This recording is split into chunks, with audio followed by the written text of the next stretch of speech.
नमस्कार, मैं अशोक कुमार पांडे और स्वागत है आपका टीसीएच पर। आज सुबह सुबह जो बुरी खबर आई है महाराष्ट्र से वो बेहद शॉकिंग है। एक क्षण के लिए विश्वास करना मुश्किल था कि ये खबर हो सकती है। पहले खबर ये आई कि प्लेन का एक्सीडेंट हुआ है। एक आध लोगों ने लिखा कि अजित दादा को ले जाया जा रहा है बॉम्बे इलाज के लिए। कई लोगों के ऐसे बयान भी आए, लेकिन तुरंत उसके बाद जिस तरह के विजुअल्स आए थे उनको देख के समझ में आ गया कि ऐसे हादसे में किसी का बच पाना संभव नहीं है। और वही हुआ जिसकी कल्पना कोई नहीं कर रहा था। अजित दादा अपने 5 साथियों के साथ इस विमान हादसे में हम सबसे हमेशा के लिए दूर हो गए। पॉलिटिकल डिफरेंसेस जाहिर तौर पर जिस तरह से वो भारतीय जनता पार्टी के साथ गए थे और बहुत सारी चीजें हैं उस पर हम लोगों ने बहुत विस्तार से बात की है।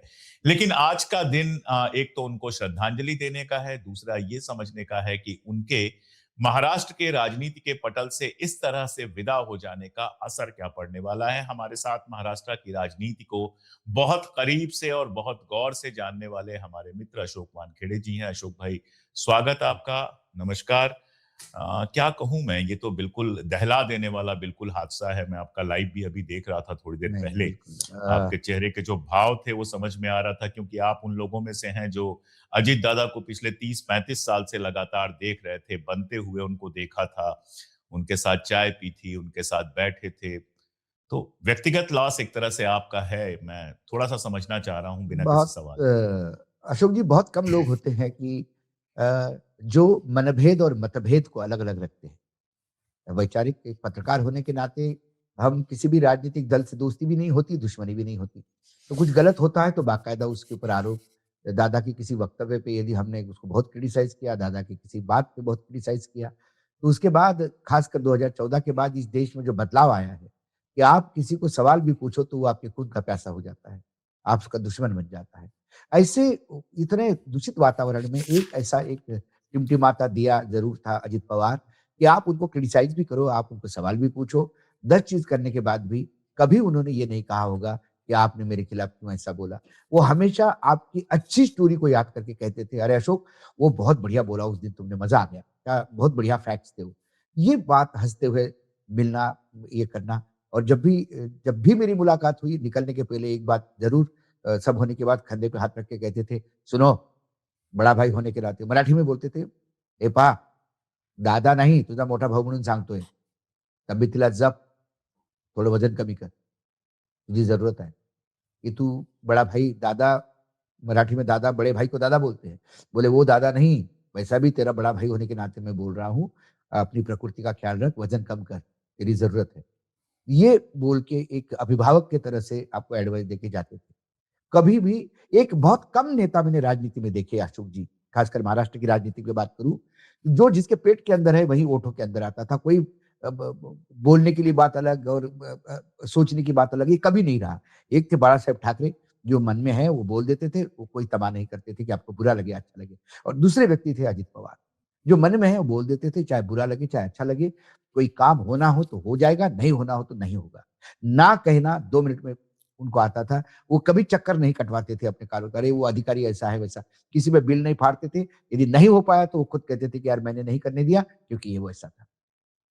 तो इसीलिए वो अपने कार्यकर्ताओं के बीच में लोकप्रिय थे, जनता के बीच में लोकप्रिय थे। आज इतना लोग कहते हैं कि वो एरोगेंट थे, वो एरोगेंट नहीं थे। उन्हें ना कहना आता था। और जो लोग मन से बिल्कुल ईमानदार होते हैं, मन से ईमानदारी की बात कर रहा हूँ मैं। भ्रष्टाचार तो आजकल कॉमन हो गया। राजनीति में भ्रष्टाचार नहीं हो तो वो नेता ही नहीं है। ये बात हम माने। राजनीति और भ्रष्टाचार अब ये 2 नदी के किनारे हो गए, पैरेलल चलते हैं। लेकिन इसके बावजूद भी पार्टी चलाने के लिए पैसा भी चाहिए। मैं जस्टिफाई नहीं कर रहा हूँ भ्रष्टाचार का, लेकिन अभी आज जो चलन चल रहा है। लेकिन इसके बीच में भी आम जनता की काम, किसी कार्यकर्ता के लिए यदि पता पड़ा किसी ने पैसा लिया तो वो गुस्सा हो जाता है। बहुत कम लोग हैं जो अपनी गलती मानते हैं। अभी तो 2014 के बाद तो कोई गलती करता ही नहीं। अपने बहन के खिलाफ अपने पत्नी को चुनाव में उतारा और उन्होंने चुनाव के नतीजों के बाद पब्लिक रैली में एक बार नहीं 4-4 बार कहा कि मेरे जीवन की सबसे बड़ी भूल थी, सबसे बड़ी गलती थी कि मेरे बहन के आगे मैंने मेरे पत्नी को उतारा। ये मेरी जीवन की सबसे बड़ी गलती थी, भूल थी। आजकल गलती मानने वाले के लिए बड़ा महात्मा चाहिए, बड़ा दिल चाहिए, वो उनके पास पूरे महाराष्ट्र की कैबिनेट में आज यदि मैं बात करूँ, आज की डेट में, पूरे महाराष्ट्र की कैबिनेट में वो अकेले मंत्री है, जो अपना मंत्रालय चला रहे हैं, बाकी अधिकारी ही सरकार चला रहे हैं। ये शायद विरासत उन्होंने अपने चाचा से ली। उद्धव ठाकरे के वो 2.5 साल, उद्धव ठाकरे पहली बार विधायक बने, पहली बार सदन में मुख्यमंत्री। कई लोग ऐसे थे जो नए-नए थे। लेकिन आप सारे सेशन 2.5 साल के उठा के देख लीजिए विधानसभा के। 24/7 दादा हाउस में खड़े रहते थे और जब भी कोई भी मंत्रिमंडल का सदस्य घिरा जाता था विपक्ष के द्वारा, दादा संकट मोचक बन के उतर जाते थे।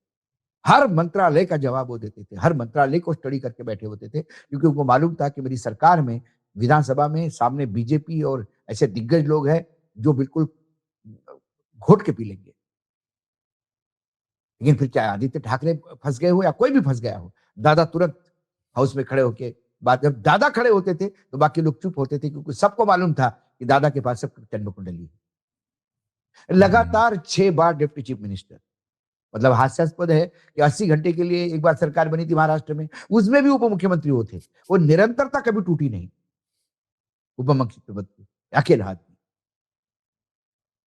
कई लोग कहते हैं कि दादा छोड़ के चले गए, दादा ने सत्ता की, दादा को तब भी उप मुख्यमंत्री थे, बाद में भी उप मुख्यमंत्री पद मिला। दादा तब भी पार्टी चला रहे थे, आज भी पार्टी चला रहे हैं।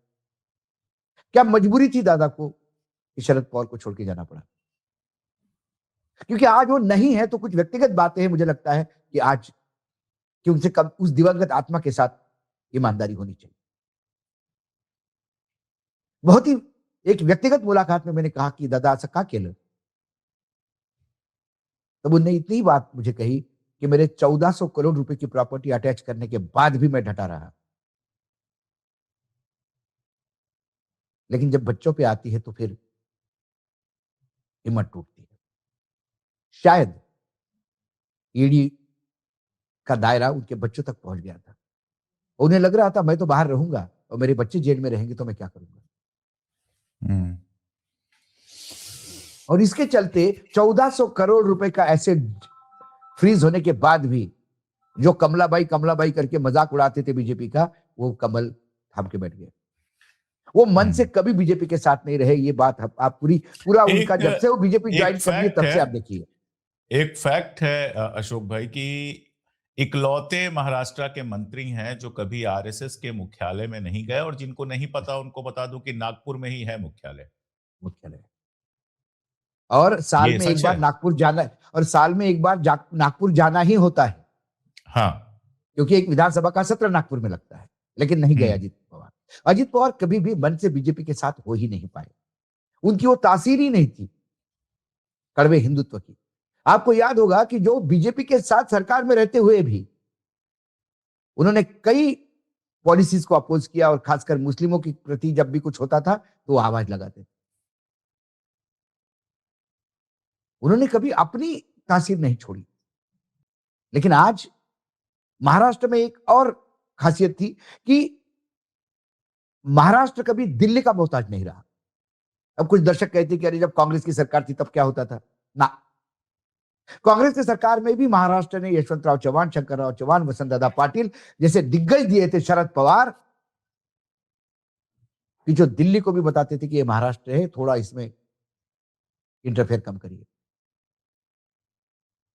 मुझे याद है शंकरराव चव्हाण को जब मुख्यमंत्री बना के भेजा था, आपको मराठा चाहिए तो ये लो शंकरराव चव्हाण। तब लोकसभा चुनाव हुए और पटिया उलार हो गया कांग्रेस का। तब इंदिरा जी को समझ में आ गया कि नहीं, ये महाराष्ट्र है, वसंतदादा पाटिल को ही मुख्यमंत्री बनाना पड़ेगा। ऊपर से दादागिरी नहीं कर सकते। शंकरराव चव्हाण और बाकायदा केंद्र में मंत्री रहे, लेकिन उन्होंने हमेशा कभी हाईकमान को गलती हो गई तो सुनाने वाले मुंह पे, वो शंकरराव चव्हाण को हेडमास्टर कहते थे कि वो सुनते नहीं थे किसी। ऐसे नेता रहे महाराष्ट्र में। उनमें विलासराव देशमुख भी थे, जिनका खामियाजा विलासराव देशमुख को भुगतना पड़ा। गोपीनाथ मुंडे को तो जान से जाना पड़ा। और उसमें एक व्यक्ति, अंतिम व्यक्ति जो बचे हुए थे महाराष्ट्र में, जो दिल्ली को भी सवाल कर सकते थे, वो थे अजित पवार। अजित पवार दिल्ली के चक्कर नहीं काटते थे, वो अपने टर्म्स पे राजनीति करते थे। मुझे याद है एक बीजेपी का वरिष्ठ मंत्री था, मुंबई में उनका कुछ काम था, उन्होंने कहा कि वित्त मंत्री की यहाँ फाइल पड़ी हुई है मुख्यमंत्री को, तो मुख्यमंत्री ने बड़े हंसते हुए कहा कि आज कैबिनेट में आप धीरे से दादा का मूड देख के बताना मुझे। दादा का मूड अच्छा हो तो अपन दादा को बोल देंगे, दादा का मूड देख के, ये मायने रखते हैं। क्योंकि प्रशासन वो जानते थे। 82 में पहली बार कोऑपरेटिव में डायरेक्टर बने, 91 में पहली बार पुणे डिस्ट्रिक्ट कोऑपरेटिव बैंक के चेयरमैन बने, लोकसभा में रहे, 5-6 बार लगातार विधायक रहे, एक ही बारामती से। अब क्या? सवाल ये है। राजनीति की असली बहुत बड़ा अच्छी बड़ा तरह से सवाल थी। यही है। जैसे ही विधानसभा का चुनाव का नतीजा आया, एकनाथ शिंदे के पास 52 के आसपास विधायक आए, उनको लगा कि अब मुख्यमंत्री मुझे होना चाहिए। 130 बीजेपी को थे। उनको लगा कि अब बीजेपी मेरे बगैर सरकार नहीं बना पाएगी, तो मैं अब खेल करूंगा। मुख्यमंत्री पद के लिए अड़े रहे वो। लेकिन उनकी पूरी हवा निकाल दी अजित पवार ने कि निर्णय आते से ही अजित पवार अपने 42 लोगों के साथ उन्होंने घोषणा कर दी कि अगला मुख्यमंत्री बीजेपी का ही होगा और हम देवेंद्र फडणवीस को पूरा समर्थन करते हैं। 130 और 42 आंकड़ा पार हो गया था। लेकिन ऑफ लेट जब दोनों शरद पवार और अजित पवार एक हो गए, नगर पालिकाओं के चुनाव में एक हो गए और जिला परिषद के 15 जिला परिषद के जो चुनाव थे, उसी में दोनों मिलकर चुनाव लड़ रहे थे। और ये जो बारामती गए, वो इसी सिलसिले में, चुनाव के सिलसिले में गए। चुनाव प्रचार के लिए गए थे। 4 सभाएं थी आज। बहुत सारी बातें हो रही थी कि क्या अजित पवार शरद पवार एक होंगे? यदि एक होंगे तो क्या अजित पवार सरकार के साथ जाएंगे शरद पवार, या अजित पवार सरकार से बाहर रहेंगे? अजित पवार सरकार से बाहर रहेंगे तो सरकार गिरेगी नहीं, लेकिन फिर एकनाथ शिंदे के भरोसे रहेगी। और एकनाथ शिंदे के भरोसे रहने के मायने क्या है, ये आप मुंबई म्युनिसिपल कॉर्पोरेशन की मेयर के चुनाव में अभी भी देख रहे हैं। अभी भी मामला फंसा हुआ है इतने दिन होने के बाद भी। तो एक ऐसा नेतृत्व जो जननायक के रूप में उभरा था, सही मायने में यदि वो मुख्यमंत्री होते महाराष्ट्र की, तो महाराष्ट्र वाकई उनके पास एक महाराष्ट्र का विजन था। और मुख्यमंत्री वो होता है अच्छा जो अपने विजन को लागू करे, अपने विजन के साथ कॉम्प्रोमाइज करे, क्योंकि दिल्ली ये कहता है, ये वो कहता है, वो उसको बुरा लगेगा, ये इसको बुरा लगेगा, ये उन्होंने कभी तमा नहीं रखी। ये वही व्यक्ति है कि जब अशोक चौहान 2012 के आसपास का समय है, पृथ्वीराज चौहान मुख्यमंत्री थे और एक सरकारी डॉक्यूमेंट में आरोप लगे कि 72,000 करोड़ रुपए खर्चा होने के बाद भी सिंचन की भूमि का एकरेज नहीं बढ़ा। सीधा आरोप। और एक इंजीनियर ने आरोप लगाया कि ये सारा पैसा हमारे जो सिंचन मंत्रालय के जो मंत्री है उन्होंने खाया, इरिगेशन मिनिस्टर ने, अजित पवार का। अजित पवार ने तुरंत इस्तीफा दे दिया। कहाँ मिलता है आजकल? आजकल तो धक्के देने के बाद भी लोग जाते नहीं, कोर्ट में जाते, भाई साहब काम इस्तीफा देने लगे। इस्तीफा दिया, उसके बाद वो घर बैठे। इसी बीच महाराष्ट्र गवर्नमेंट ने इंक्वायरी ऑर्डर कर दी, एक व्हाइट पेपर रिलीज किया और उस व्हाइट पेपर में जब उनको क्लीन चिट मिली तो फिर उन्होंने शपथ लिया। तब तक उप मुख्यमंत्री पद खाली पड़ा हुआ था। ये अजित पवार के मायने हैं, ये वो जानते हैं। आगे अगर देखें अशोक जी, हाँ जी प्लीज कंटिन्यू। आगे कई ऑप्शंस है। अभी मुझे अजित पवार के कद का कोई आदमी पार्टी में है नहीं। देखिए, ऐसी राजनीतिक दल जो है वो एक व्यक्ति के निर्भर होता है या एक परिवार के निर्भर होता है। आप कितना भी कहो परिवारवाद वगैरह सब अपनी जगह पे सही है, लेकिन जो रीजनल पार्टीज होती है, जैसे उद्धव ठाकरे के भरोसे शिवसेना है, मैं इसलिए कह सकता हूं क्योंकि मुंबई में तो शिवसेना उद्धव ठाकरे की ही साबित हुई। यदि कल उधर अजित पवार अब नहीं है तो उस पार्टी में नया नेतृत्व कौन होगा? क्या सुनील तटकरे को लोग मानेंगे? क्या प्रफुल्ल पटेल को लोग मानेंगे? क्या छगन भुजबल इतने दिन तक हाशिए पे थे, क्या वो सामने आएंगे? कोई भी ऐसा नेता नहीं है जो पार्टी को बांध के रखेगा। पार्टी के पास दो ही ऑप्शन बचते हैं, या तो पार्टी बीजेपी में मर्ज हो जाए और अपना अपनी दुकानें जो चल रही है वो चलाएं, या फिर शरद पवार के साथ जाए। तो फिर क्या शरद पवार एनडीए के गठबंधन में शामिल होंगे? सवाल वो भी है। तीसरा एक जुगाड़ सिस्टम ये हो सकता है कि सुनेत्रा पवार जी को पार्टी का सब कुछ सुप्रीमो बनाए, लेकिन फिर वित्त मंत्री कौन होगा? क्या सुनेत्रा जी वित्त मंत्री बन सकती है? वो राज्यसभा में, इनको राज्यसभा से इस्तीफा देना पड़ेगा, बाई इलेक्शन लड़ना पड़ेगा। ये बहुत टेढ़ी खीर है। उनके दोनों बेटों में से जय और पार्थ कोई इस लायक नहीं है कि वो पार्टी को नगर पालिका के भी चुनाव जितवा दे। अच्छा। आज के डेट में ये सीन बहुत डाइसी है। हम्म। यदि पार्टी ने अपना अलग अस्तित्व बना भी रखा तो वो अस्तित्व सिर्फ नाम के लिए होगा और वो बीजेपी के मर्जी पे होगा। हम्म। अच्छा, ये अभी कोर्ट का फैसला भी बस आने ही वाला है, ये बार बार वाला कहा है, जा रहा है। कहा जा रहा है। यदि कोर्ट का फैसला आता है और कोर्ट का फैसला शरद पवार के फेवर में जाता है, उदाहरण के तौर पे, हम्म। तो वो फिर शरद पवार का फैसला जो है वो अ, सारी पार्टी यदि शरद पवार के पास जाती है, तो ये यदि बाकी लोग भी मर्ज हो जाते हैं, तो फिर क्या सरकार तब भी गिरेगी नहीं। लेकिन फिर ये जो लोग हैं उनमें से कई ईडी, सीबीआई, इनकम टैक्स से प्रभावित है। ये लोग कैसे एडजस्ट होंगे? कई सवाल हैं। हम्म। दूसरी बात, ये जो वन मैन पार्टी होती है, इसका फंडिंग एक ही आदमी कंट्रोल करता है हम्म। और अजित पवार की पार्टी का पूरा फंडिंग जो भी किधर भी जो भी है इन्वेस्टमेंट वगैरह, मुझे लगता है बाय एंड वो खुद लार्ज कर। वो खुद का है। हम्म। और ऐसे एक्सीडेंट में ये पता नहीं होता कि अपन जाएँगे या रहेंगे। तो क्या इसकी हम्म। किसी को और जानकारी थी? हम्म। कई चीज़ें ऐसी हैं। कई सवाल आने वाले समय में महाराष्ट्र की राजनीति में बहुत उलट-पुलट होने वाली है, ये तो तय है। महाराष्ट्र की राजनीति की आपने बात की, देश की राजनीति की बात करें, ममता बनर्जी ने डिमांड की है कि इसकी तुरंत जांच की जाए। उन्होंने और कहा कि मतलब इन ये डेप्थ इंक्वायरी, आज इन डेप्थ इन इंक्वायरी, इन गहरी डेप्थ जांच इंक्वायरी। की जाए, बिल्कुल सघन, इसको हम लोग जांच कहते हैं, मतलब हर पहलू की जांच की जाए। देखिए, हाँ, मैं इसके कह रहा हूँ पहले अशोक भी जी। अशोक जी, एक सेकंड बस, हाँ, इसके पहले भी कई ऐसी घटनाएं हुई हैं। जिन घटनाओं को लेके मैं यहाँ पर कोई षड्यंत्र थ्योरी नहीं दे रहा, हम क्या दे सकते हैं यहाँ दिल्ली में बैठ के, लेकिन एकदम से भरोसा नहीं होता है कि ऐसा हो गया। चॉपर्स चल मैं रहे हैं, प्लेन्स चल रहे हैं, मैं अच्छा दुनिया भर में मैं चलते हैं जी। मैं बार-बार कह रहा हूँ कि कुछ कुछ चीज़ें हैं जहाँ हमेशा डाउट वो जिसके मैं एक व्यक्तिगत पत्रकार होने के नाते देखिए पत्रकार हमेशा सवाल लेके खड़ा होता है।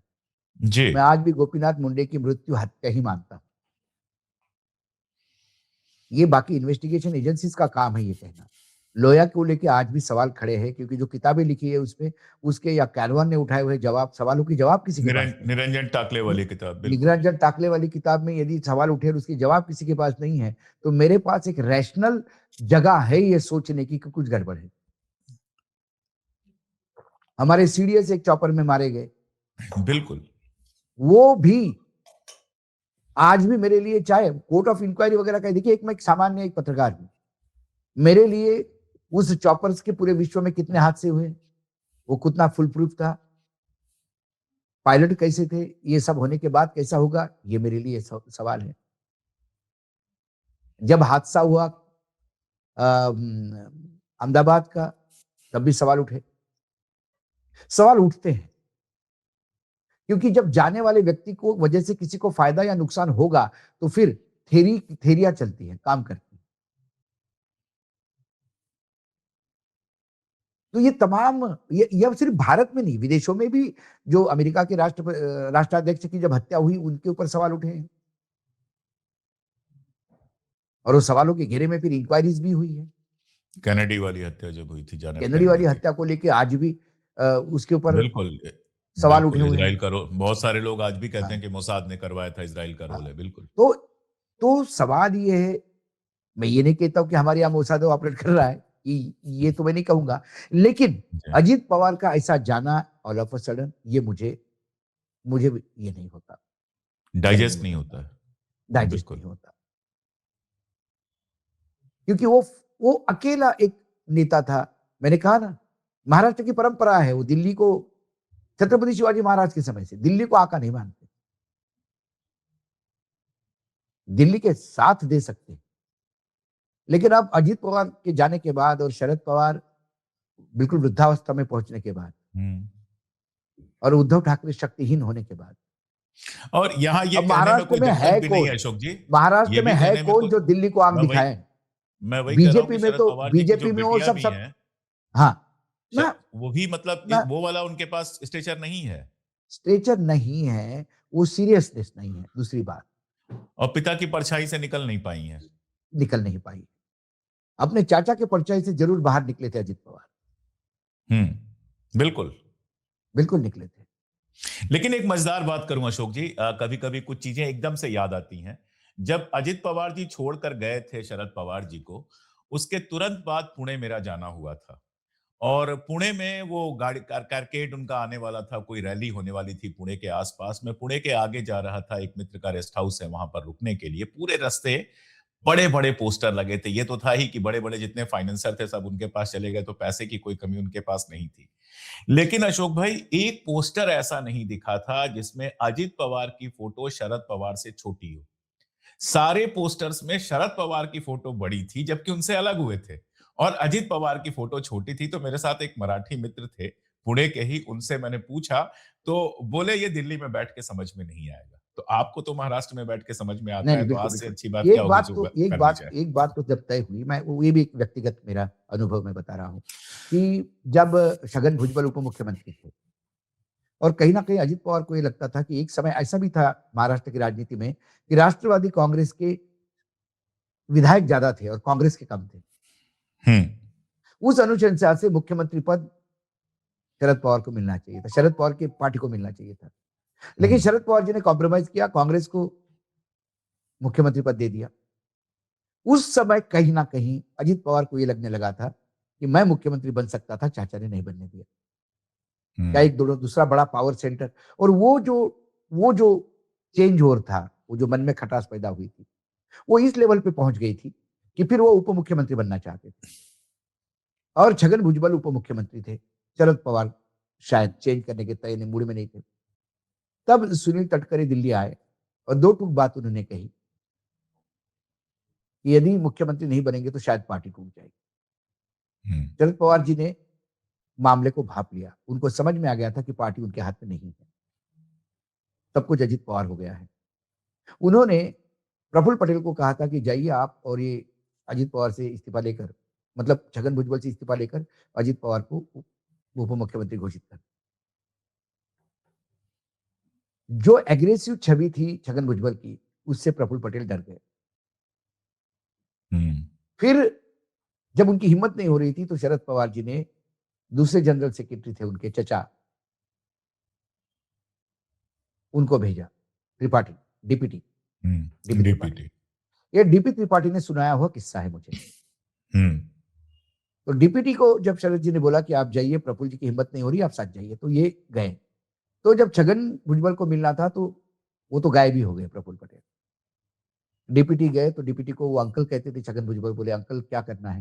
बोला, "देखो मजबूरी भी होती है राजनीति में और कभी 2 कदम पीछे भी होना होता है। मैं तुम्हारा उप मुख्यमंत्री पद से इस्तीफा चाहता हूँ। अजित को घोषित करना है, नहीं तो पार्टी टूट जाएगी। पार्टी के लिए इतना सैक्रिफाइस करना पड़ेगा।" उन्होंने कहा, "ठीक है, साहब का आदेश मेरे लिए सर्वोपरि है, मैं कर देता हूँ।" उन्होंने इस्तीफा दे दिया और फिर अजित पवार उप मुख्यमंत्री बने। जब वो मुख्यमंत्री बने तो जोरदार घोषणाएँ हुई, तब थोड़े से अपमानित भी हुए शरद पवार। उसके बाद जब चुनाव आए और ईडी की नोटिस मिली शरद पवार को और शरद पवार का नया उत्थान हुआ महाराष्ट्र की राजनीति में और वो बरसते पानी में उनका भीगना, उनके रोड शोज़, हुँ, हुँ, और वो जितवा के लाए और उन्होंने इस बात को प्रूव कर दिया। इसी बीच महाराष्ट्र में रिसीवर बैठ गए कोऑपरेटिव बैंक्स पे, हुँ, जो स्टेट कोऑपरेटिव बैंक थे, और उन पे केस रजिस्टर हुए, उसमें अजित पवार भी थे। तो कहा जाता वो भी चाचा ने जवाब दिया था भतीजे को, ऐसी चर्चा थी।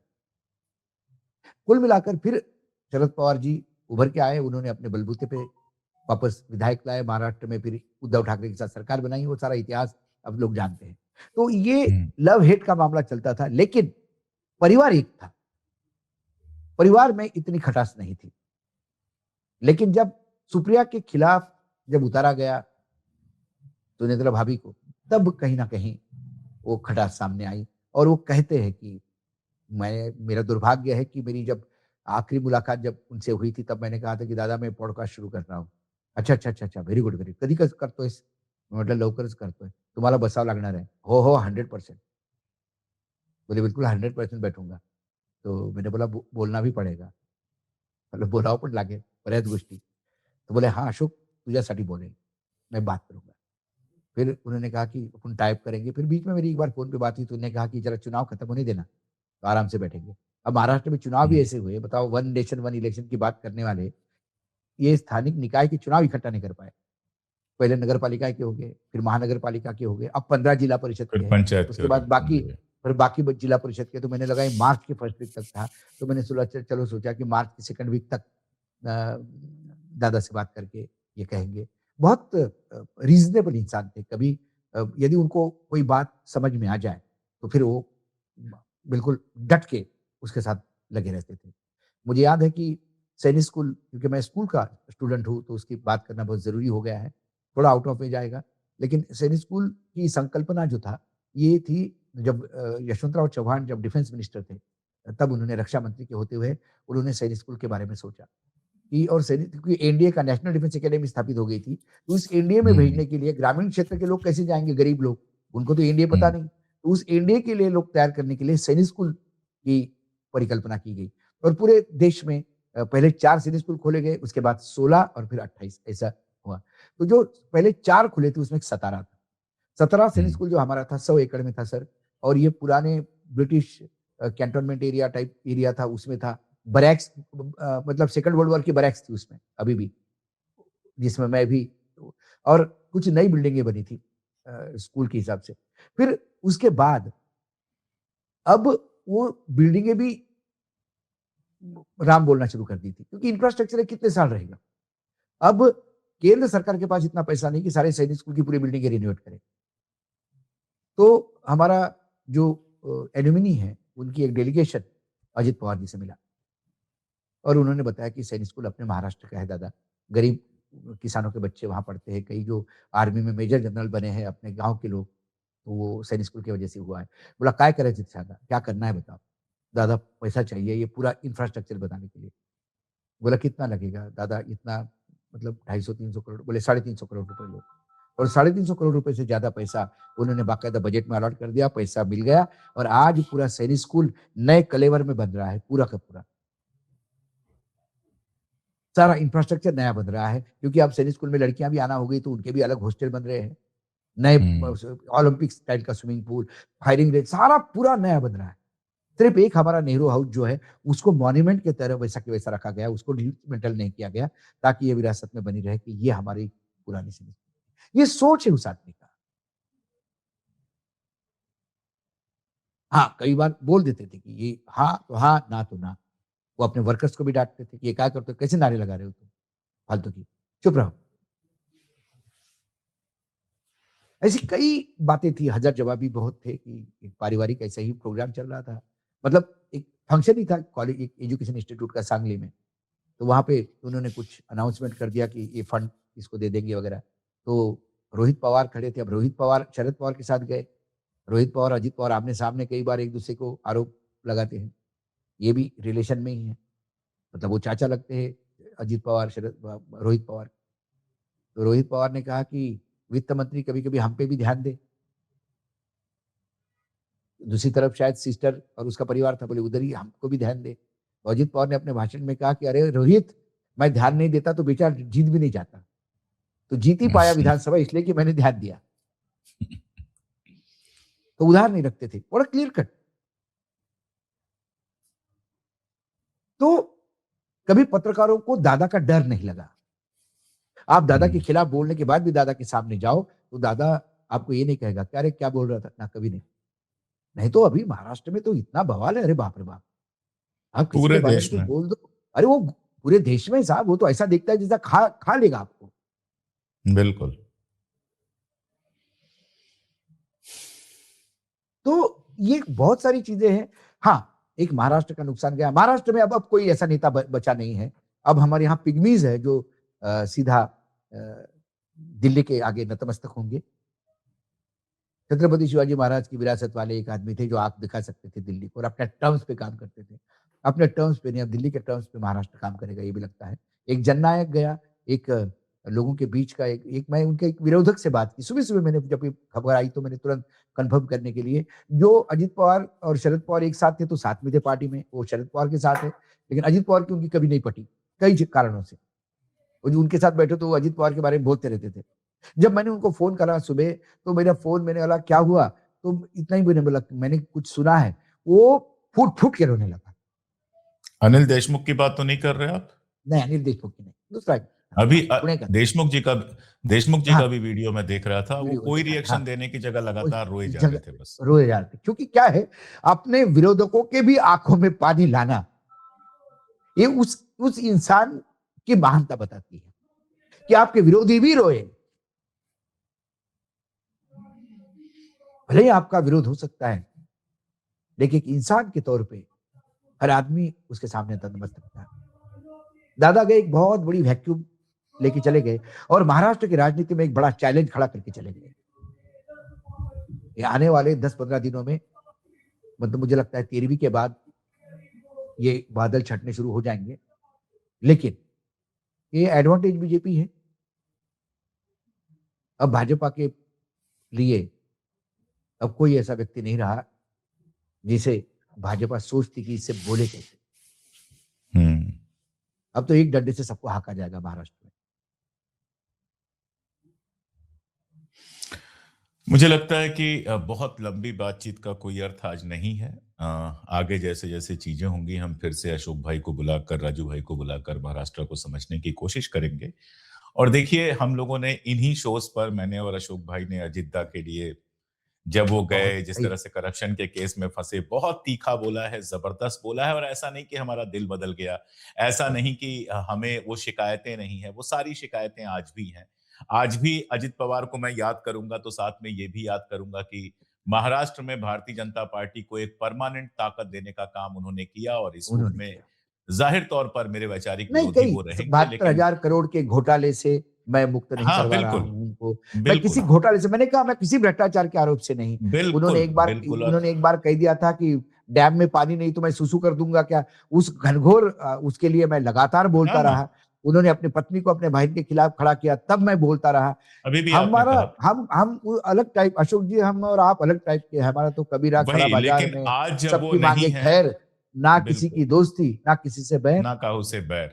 बैर। और आज जब लेकिन वो नहीं है, तो उन्हें याद करते हुए अगर अशोक भाई याद भावुक करते हो रहे हुए थे, तो उस बात को हाँ समझिए कि हम इसी दुनिया में रहते हैं, हम हज़ारों लोगों से हम मिलते भी हैं, कुछ इंसान है लोग भाई हम पसंद आते कंप्यूटर हैं, हम नहीं भी है मशीन इंसान नहीं हैं। है और और दूसरी एक बात बात ये कि राजनीति में व्यक्तिगत आदर्श तो संबंध कोई नहीं कईयों है। से होते हैं अशोक जी के भी कई लोगों से व्यक्तिगत संबंध होंगे बिल्कुल, लेकिन जब हम बिल्कुल, कैमरे के सामने एक पत्रकार विश्लेषक होकर बनते हैं तो फिर हमारा व्यक्तिगत अपना कुछ नहीं होता फिर हमारे सामने बिल्कुल। संविधान प्रजातंत्र लोकतंत्र और देश होता है और फिर वही उसके हमारी पहली आईने से जब प्रायोरिटी हम देखते हैं तो कई बार हमें अपने भी गलत दिखाई देते हैं और जब गलत दिखते हैं तो फिर क्रिटिसाइज होता है है। एकदम। ये हो सकता है कि हमारी ये प्रोफेशन ही बड़ा गलत हमने चूज किया कि जो अपने वालों को भी गरियाना इनह्यूमन, पड़ता है बहुत इनह्यूमन है, इनह्यूमन है अमानवीय है, लेकिन थैंकलेस है। जब व्यक्ति चला जाता है दुनिया से वो व्यक्ति का बिल्कुल। जब जब लॉस है तब उस तमाम खट्टे मीठे अनुभवों के साथ जब देखते हैं कि अपना कोई गया है तो फिर आंखें नम हो जाती बिल्कुल, और इसी मोड़ पर उनको दोबारा श्रद्धांजलि देते हुए और उनके परिवार के प्रति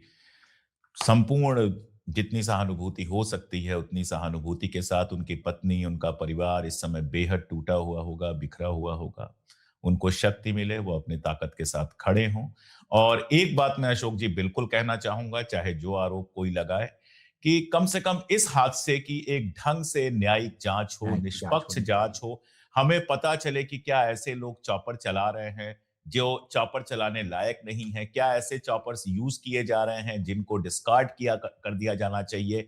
फिलहाल हम किसी षड्यंत्र थ्योरी की बात नहीं कर रहे हैं, लेकिन पिछले कुछ वर्षों में जिस तरह से एक के बाद एक हादसे हुए हैं, वो इस बात पर सवाल खड़ा करते हैं कि क्या हमारे यहाँ कोई बड़ी गड़बड़ चल रही है हवाई यात्रा के नाम पर? क्योंकि हम तो चॉपर की औकात हमारी नहीं है, लेकिन जहाज में तो हम भी चलते हैं और हमारे सारे नेता चॉपर से चलते हैं। चाहे वो प्रधानमंत्री हों, चाहे राहुल जी हों, चाहे जो भी हों, सबके पास प्राइवेट चॉपर तो नहीं हो सकता, सब किराए पे चॉपर लेते हैं। और अगर इस तरह की घटनाएँ हुई तो देश की राजनीति के लिए और देश के लिए बेहद खतरनाक है। इसलिए मेरे ख्याल से इस मांग में आप सब लोग शामिल होंगे कि इस हादसे की, जो ममता बनर्जी ने कहा, इन डेप्थ जाँच हो, हर पहलू की जाँच हो और जो दोषी हों, उनको कड़ी सज़ा जल्द से सजा जल्द दिलाई जाए। देश के सामने ये क्लियर किया जाए कि आखिर इसके पीछे क्या था। ओम शांति, ओम श्रद्धांजलि। शांति सदा